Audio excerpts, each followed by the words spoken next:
Welcome back, everybody. We just talked about in the last video the number one violation of expected value and utility, which is how we treat losses and gains differently. Now we're going to look at the second violation potentially. Let's see how we do in our own decision making. Here is decision number one. I'm going to give you the option between A or B. A has a payout of $520,000 with a probability of 61%. Letter B is 500,000 with a probability of 63%. Okay, so which one would you choose based on these two options? Next, and I already see which one I know or I would like, but I'm going to write out decision B here, or decision number two, sorry. And decision A gives us 520,000 with a 98% chance, and 500,000 with 100% chance. Now, take a look at number two and make your decision here. Which one do you think you would choose? So, and I teach this and I go through this and I go, what would I really do in real life? And I'm going A when that's proposed in number one. And my rationale behind that is I want the extra $20,000 and I'm willing to give up, it's only 2%, right? I'm only going to give up 2% for the extra money. And so what's the difference? So I'm going to just stay here with 520 and I'll take the lower percentage and I'm going A.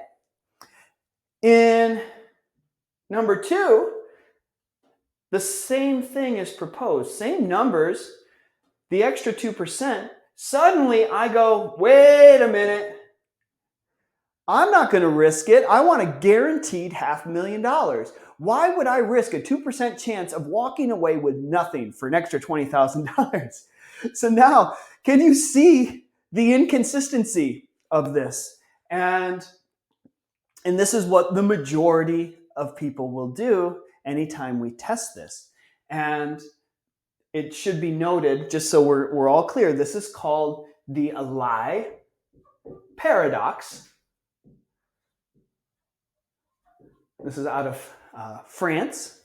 And we can see there, for both decisions, we're essentially giving up $20,000 of payout for an additional 2%. And that's fine. So if we're using our expected value function or our expected utility function, based on these, we should at least be consistent. If we're more risk averse, hey, we should choose B in both. If we're risk seeking, we should choose A in both. But we shouldn't flip-flop our answers. And that's what this Allais Paradox found out. That the second violation that we use in our decision making that contradicts our utility function is framing. How things are framed affects our decision. So there's our takeaway. Framing affects our decision making.